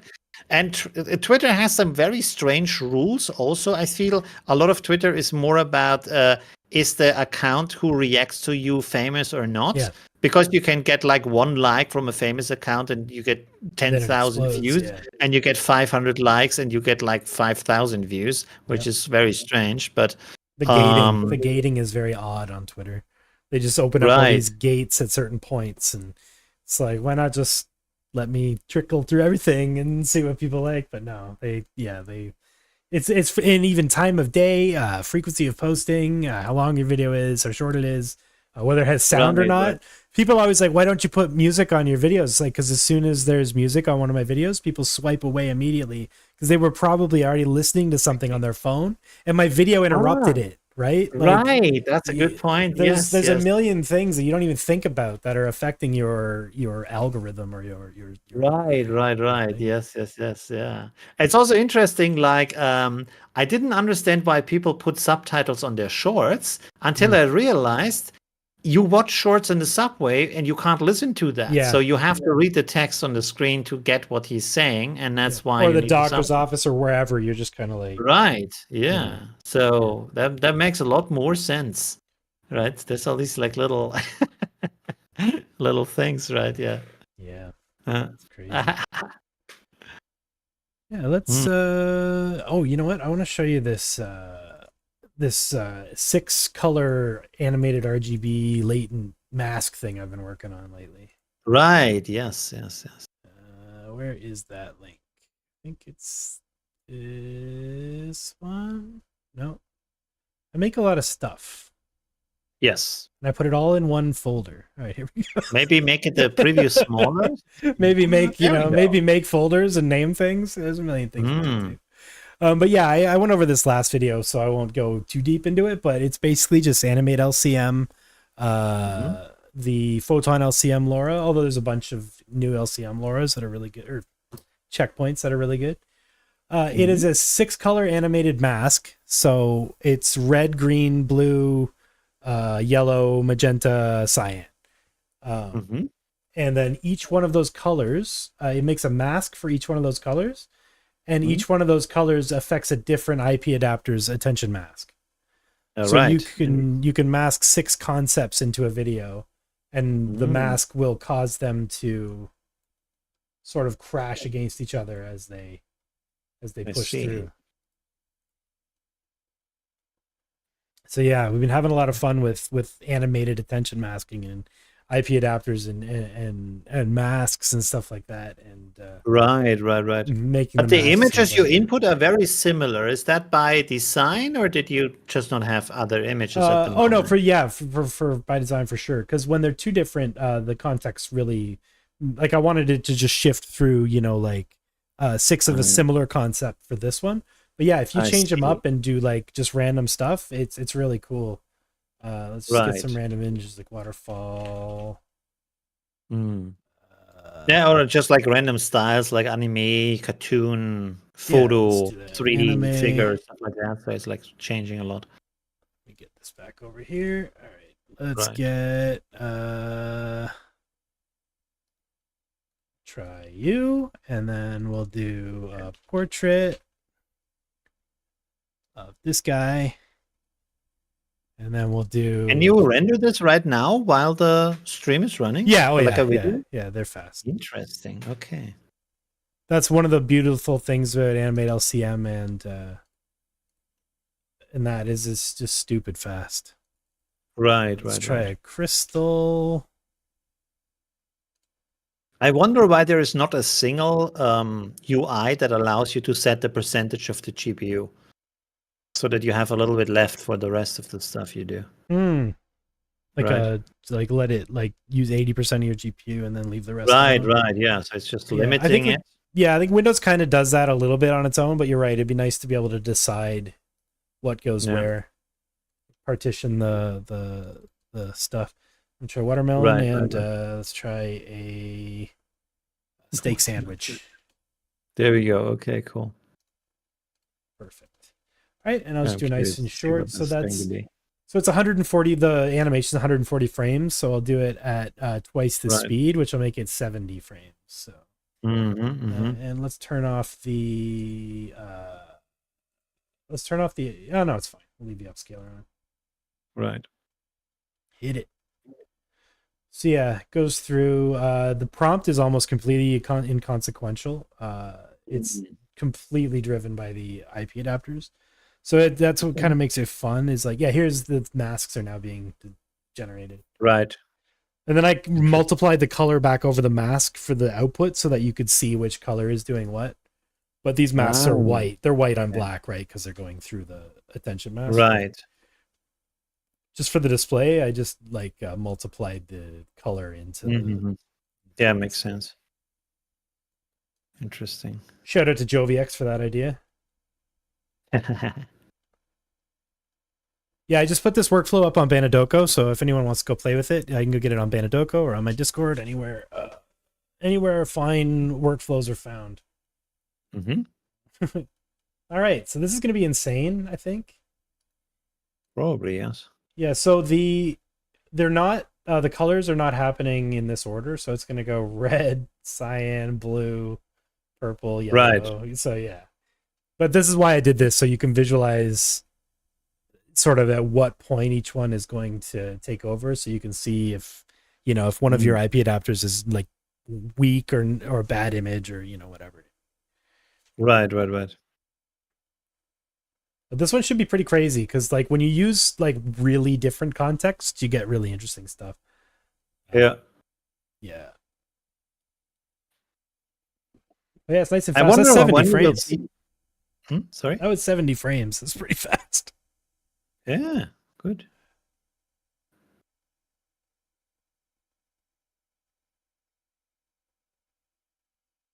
There we go. Ah, wow, nice. Okay. It's pretty cool. Amazing. And yeah, they're all breaking out because that's the motion of the mask, right? Yes, that's really cool. But see, that's the thing with the IPA adapter. It also takes the subject and not just the style. Right. Yeah, that's true. Yeah. Yeah, you have to. You have to think about that. You can also back IP adapters off with the weight and then prompt in style as well. So it's a balancing act because you just got to think about the IP adapter as something that basically just takes over the whole prompt. And then when you start to back it off, that's when the prompt starts to push back through. I'm surprised that it's so difficult to have any process that just takes the style from the image. Like, why couldn't there be something that looks at the image and says, "Oh, that's the style," just by identification, and that put the style words in the prompt? Because you have these kind of style selectors for the prompt words, and then it's rendering an anime or an origami or a photo or stuff like that, but it can't take it from the photo. That's strange, right? I think we can actually do that now with the VLM nodes. Have you seen VLM nodes? No, I don't think so. So VLM nodes are like an interrogation thing, or but they use all the current LLMs that are available to us locally. So you can load up Lava, or you can load up Cosmos, Moondream, JoyTag, Prompt Generation, Simple Chat. Some of them are API based, where you can do services. A lot of them run locally too, like the Lava stuff runs locally. But the really cool thing about the Lava nodes is beyond the prompt generation, we can get into keywords and then rebuilding prompts using the LLM to give you not just what it sees, but to distill that into an actual prompt. So I have a feeling you could do something like this to do what you're talking about, whereas look at the image and tell me the style. I don't want to know what the image is of, but I want to know what the style is. Absolutely. Yeah, that would be the thing. Like just extraction of the style words. That would be really interesting. But that's amazing. That looks really cool. Yeah, upscale came out really good. I love how the burger is just like bursting out of the image, and it looks almost like 3D, like it's coming out of the screen. That's amazing. So then if I grab, that's a fun one. Where's my temp? Let's do this one. But it's cool. Even just the same images with a different mask will give you like a completely different vibe. By the way, one thing that's interesting is with the control of content that is not legal, people shouldn't generate. And you have the problem that, of course, there's always going to be like community models and things like that. So how are you going to police that there is not going to be content created like that? And one of the scary ideas is to have it on the level of the graphics card. That the graphics card just checks for content with an AI. And if something is happening that shouldn't be on your screen, it's reporting you. And that's kind of interesting, where you're basically always watched in the content you create, if it's legal content or not that you're creating. That's on another level. But on the other hand, scary too, because you can very easily accidentally generate that stuff very easily too. Absolutely, yes. That's scary because especially with like, I don't know if you use Stream Diffusion or anything where you're running in real time and typing stuff. Sometimes you're halfway through typing something and it's not good. It's not a good thing because it's reading something in half the word that you're not intending at all, but you've just generated that image. So yeah, I know what you mean. It's like, what's the implication there? Is like, do you have to meaningfully generate these images over and over again? Or are we allowed a couple whoopsies? Right. Yeah. That's interesting, right? Yeah, it is. In these kind of things, it's also an interesting discussion where I think there might be also not enough content about that, because that's actually an interesting topic that we also as a community should think about. Yeah. Like on the one hand, the policing. The other thing, I think I talked about that with you in the chat. I'm not quite sure, where they estimate what you're going to say next. So basically, different like the LLM models that guess what word would come next, they guess what you would ask or what you would say next. So you're the highest likelihood of your next action. And that also is an interesting thing, right? It's kind of already happening in a way where, for example, Amazon is looking at what you look at on Amazon. And if you look at an article often enough, they will send it to a shipping center near you so that they can ship it faster to you, because there's a likelihood you might order that, right? But they can look at your complete like behavior, and the AI can figure out what you're going to decide to do next in your life. And it's interesting also because when you think about the everyday life of people, even though we have a lot of freedom, we are mostly controlled by our own habits. So we are not as free as we think we are. Most of the time, we do the same stuff. We go to the same places because they are like in our surrounding. You always go to the same restaurant, the same barber, the same supermarket to buy your food, stuff like that. You don't try a new one every single time. So there's a lot of patterns in there where you can just figure out, oh, okay, this guy at that time, he's going to do that with a likelihood of 95%. So we can do something with that. That's interesting. Yeah, totally. Yeah. Yeah, and then, how far does that go? Do they start like predicting the crimes we're going to commit? Yeah, right. That could also be the thing. That's that Minority Report thing of getting busted for something you might probably do, but you haven't done it yet. Right. Yes. Yeah. But yeah, it cuts out that ability for the person. They even already do that in certain ways where they try to figure out the next move of people who are likely to do something, right? Right. Yeah. Yeah. Yeah, so, that came out great. These that looks amazing. What did you change? The mask. Oh, the different mask. Yeah, okay. Different input mask. Yeah. So I just made these masks in Blender. Right. That's interesting. Yeah, well, it started with black and white masks, and then I was like, well, maybe we can make RGB masks, and then we made RGB, and I'm like, can we make 6 color masks? And then, yeah, you can. So right. I guess technically the sky's the limit. Yes. Rather your VRAM is the limit, but But by the way, like, what is for you? What is the goal for that? Is that mostly like VJ stuff for music animation, or how would you use that in an actual use case? Yeah, I just like making stuff. So like this for me, being able to take generations I've made and make new animations out of them. That's my favorite bread and butter. So yeah, I'll probably use it for music videos. I'll use it for NFT stuff. I'll use it for my own AI art. I'll use it just to make it.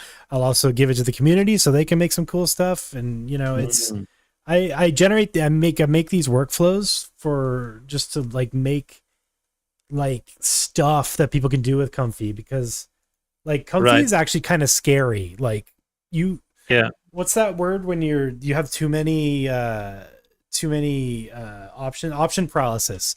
It's sort of like an empty canvas is terrifying sometimes. So like it's nice to have a workflow like this where it's like, oh, well, you can just go make a mask and go put 6 images in and make some stuff. And like maybe this will unlock something in someone else to be like, oh, what if I add control net and do this? And then, like it just let the community do its thing. Cause like, that's the one thing that's like really cool about this community is everyone is standing on each other's shoulders. Nobody's an island in this stuff. We're all figuring it out and showing each other how to do it. So that's my main drive is just sort of to like to spread cool things because other people have taught me cool things, and yes, moving. Absolutely, yes, absolutely.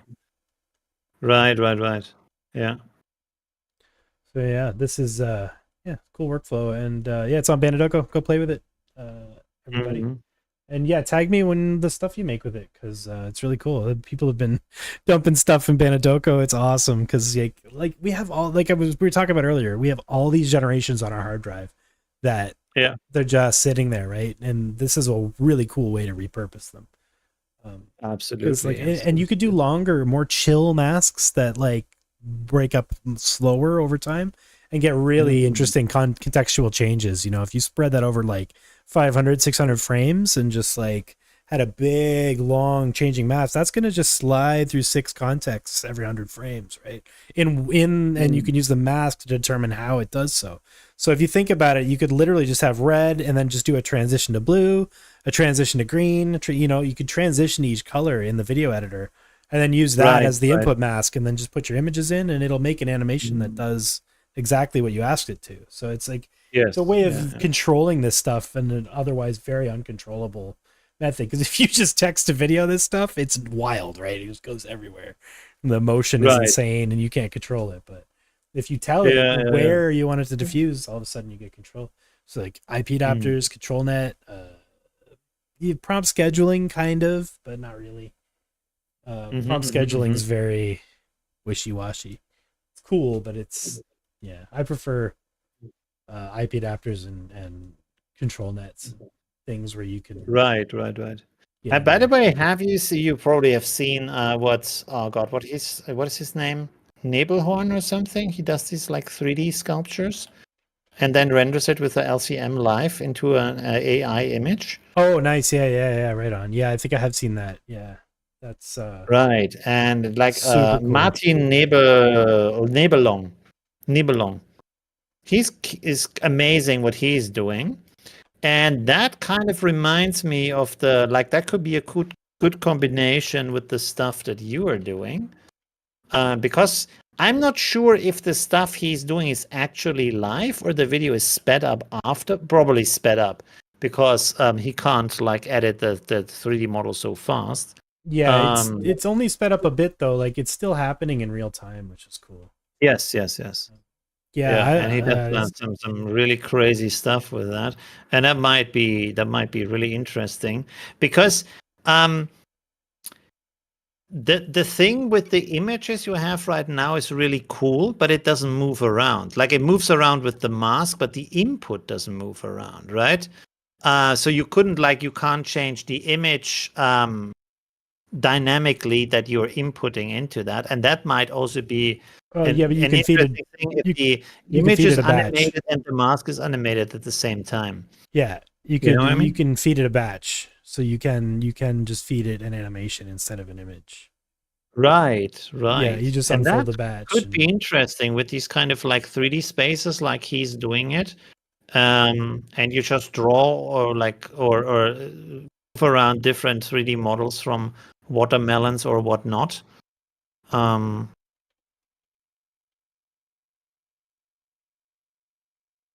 Nebelong. Yeah, there he is. Okay. Right. If you scroll down a little bit, there's one coming with the cheese. A little bit slower, a little bit lower. One more. This one with the cheese, you see, and he's just like moving it around, putting different layers and stuff, and then that kind of thing. Yeah. And then when you animate the output at the same time with the mask, there could be some crazy interesting things happening. Especially if it's like music related, like for a festival or something on big screens. And you move around different objects and animate them at the same time with these crazy effects. It could be really interesting.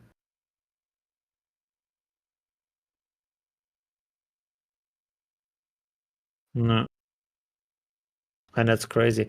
And like for him, for example, one thing that he says that I found a very interesting idea is because people say, hey, you already have the model. Why not just stick with the 3D model? Why go through that whole process? Mm-hmm. And what he says is, well, you spend most of the time on the 3D modeling by refining the small details. Getting the rough model out is just like the shortest fun process at the moment. And then you spend hours and hours refining everything. Yeah. And so the AI is doing that refining in real time so that you can create a really interesting, nice, detailed model without creating all these details yourself and saving all that time so that you still are the artist who creates the base concept and the idea, and then the AI just does all of the work that is not fun to do. Yeah. Right? And that's also a process of where the human is in the process is a very important part, but the AI does all of the stuff that is not so fun to do and too cumbersome and also takes too much time to create all of that. Right. And so you still get high quality output that is artistic and human guided and has a human artistic vision in it, but just much faster. You know? Absolutely. Yeah, and I think that's gonna hopefully it will like destigmatize some of the stuff about AI when a 3D artist, instead of focusing on their work being stolen, is more focused on workflow augmentations that take the horrible stuff that they don't like doing out of it. Like maybe it's not as exciting for a 3D artist to see like fake 3D art being made by AI, but maybe it'd be way more exciting to have a AI rigging system or UV unwrapping system, all the stuff that we hate doing. Like that kind of workflow augmentation is like, it's super helpful.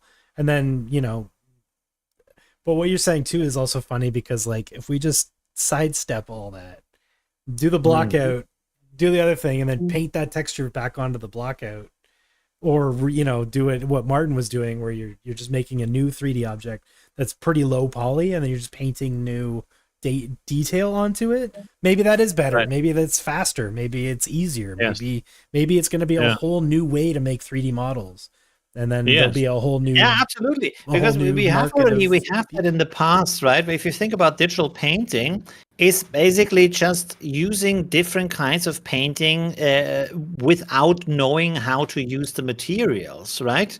So that, and this is also why today you have digital painters who are just like crazy skilled, because they don't have to deal with all of the problems the material is giving you with the drying and the mixing and all that kind of stuff you have to take into account. And then on top of that, the digital can do so much more with blending and moving around and reshaping stuff and smart filters and non-destructive workflows, all that stuff you can't even do with classic materials, so that you are faster, you're more efficient, and you don't have to know the classic methods and still have the classic, basically it looks like the classic output. And AI is just doing that. It's just bringing it to the next level. And this is why I'm completely not worried about the skeptics or the what did you say before? Like the what is it? The stigma. Yeah. Because these people, they have already lost in two ways. One way is it's already used by artists who just want to use it, and then it's already like hundreds of millions of dollars have been invested by the big companies, and all of the big creative companies that employ these artists have already adapted AI and invested in it heavily. So there is no chance that this is going away and people are not going to use it. It's just a vocal minority of people who are stuck in the past. And the funny thing is, like, the people who scream the loudest, if you go to their profile, they can draw like shit. Most of the time, either they can't draw at all, they're not artists, they're just like upset, or they are really bad artists who can't draw very nicely, So for them, AI would be a huge improvement anyways. I think they might be upset just because like they invested 10 years, they never got good at it. And now there is like this guy who just put a prompt and has an image in 5 seconds that looked better than what he could do in his whole lifetime. And it kind of feels like they just wasted a lot of time instead of seeing, hey, I couldn't do it with all of the skill that I have. So now I can do it with the help of computers, right? It's just helpful for them and positive for them.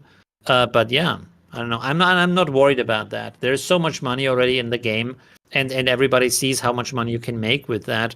There's no chance that this is going like the big company is going to say, "Oh, sorry, and we are not going to do that." No way. They're just waiting for the laws to be made, and then once the ruling is there, they're just like going full into the AI game with the generated content. Work within the confines of what's allowed. Right. They're just a little bit scared right now because it's unclear from the legal situation, but it's the only thing that's holding them back. Right. Yeah. Right on. Well, I feel like we've covered a lot of the stuff I wanted to talk about, and I know it's getting pretty late there for you probably. But it's okay. Yeah. Yeah. I think I'll probably wrap it up, and close Sounds up all good. the comfy stuff. But yeah, this has been really great, and let's make this a more regular thing. I really enjoyed this, Olivio, and it was really Absolutely, nice. that was great. Yes. Yeah. Just Let's see chat how the about community reacts to that, and Yeah. then we can do some more diving into all kinds of different mind spaces and AI possibilities. Right? We got a lot of love in the chat, so I think Awesome. that's a good thing anyway. But yeah, thanks everybody. Thanks for hanging out, and thanks Olivio. Awesome. Yeah, this has been really Yes, fun, and thank you. That was great. yeah, let's nerd out again real soon. Perfect. Let's do that. Have a great night. Have a good night, Yeah. everybody. Yeah. Bye. Oh, is there anything you want to plug before you go? Is there anything you want to talk about? You got anything coming up? Not at the moment. All right, cool. No. Yeah, so go get Olivio's Patreon. All the workflows are on there, and go follow Olivio if you're not. I don't know why if you're following me, you're not following Olivio. That's insane. But go follow Olivio because he talks about this stuff like pretty much every day. Right. And by the way, the workflows I showed today are not yet on my Patreon. There's other workflows on there, but the stuff I showed today, I will upload, let's say tomorrow, awesome, to the Patreon. Yeah, I'm sure you got a lot of great stuff on there because you're always knee deep in all the good stuff. So yeah, awesome. Thanks again, and we'll see everybody real soon. Have a good night, everybody. Perfect. Bye.